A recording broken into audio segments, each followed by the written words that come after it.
Hey, what's going on, interlude? Hope you're doing okay. Wow, I guess I had a major response for my SM time.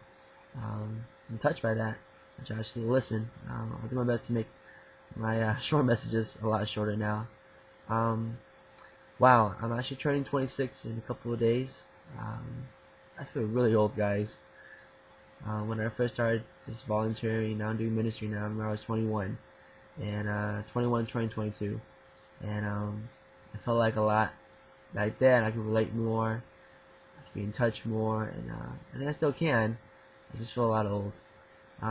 Today, I just want to share about just under, middle, and upperclassmen, and more importantly, um, somewhere between your freshman, sophomore, junior, and senior year, um, the need for Jesus is either increased or downcreased. And I'm thinking, more important, I'm talking more to the upperclassmen. And underclassmen, listen up to, because I think this affects you as well. Um, there's a lot of upperclassmen that are not here anymore. And let's be frank. Um, the reason is, I don't know, to tell you the truth.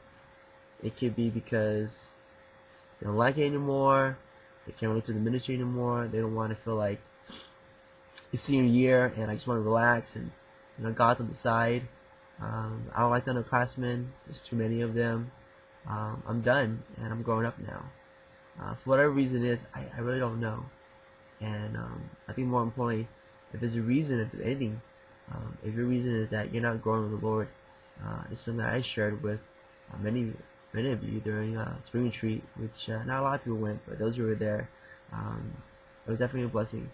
And is that if you're saying that you're not growing anymore and you're not getting fed, because you need to be fed, think of it this way.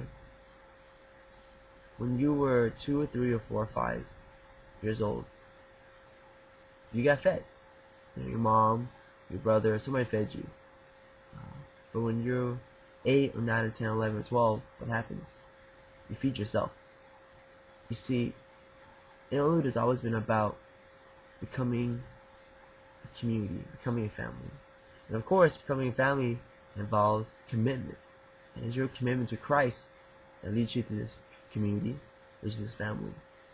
And you know what? There are tools and ways for you to feed yourself. You see, as a freshman and sophomore, maybe you don't know much about Christ, you're a new believer. And even your junior and you're a new believer. But you know what though? There's tools for you to be fed. And simple as asking, simple as questioning, simple as looking. And I think back in terms of disciples. The disciples were 12. Some of them were doctors. Some of them were fishermen. Some of them were tax collectors. Some of them were just even betrayers like Judas. But you know what? I learned to not only get fed, but feed themselves from Jesus, from the Word Himself.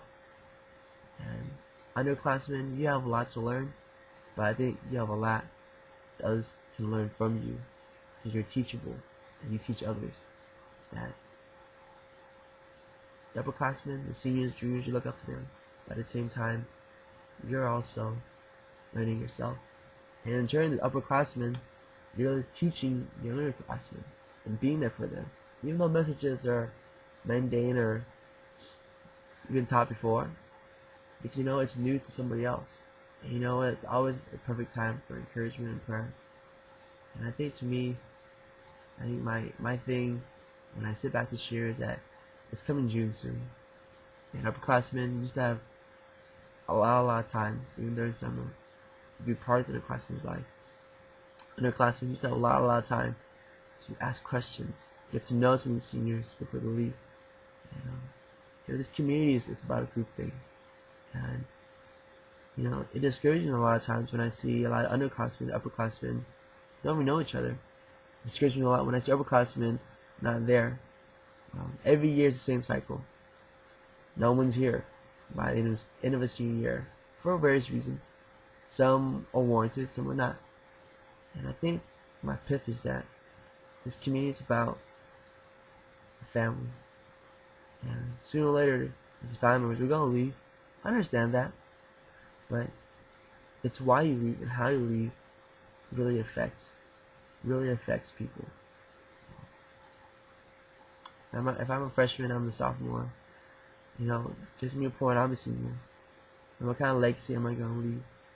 There's this commercial on Gatorade. It talks about history. There's two things about history. Do you want to be history? Or do you want to make history? And upperclassmen, you have all potential to make history. Underclassmen, you have all potential to make history. Don't be history, and I leave a mark. I think honestly, all of you are leaving a mark. But some of them, I don't think that's history of a multitude only. I'll see you this Friday, and that's it. I'm a little bit sick, but other than that, I'm fine. The next time I'll see you on Friday, I will be 26. So until then, later.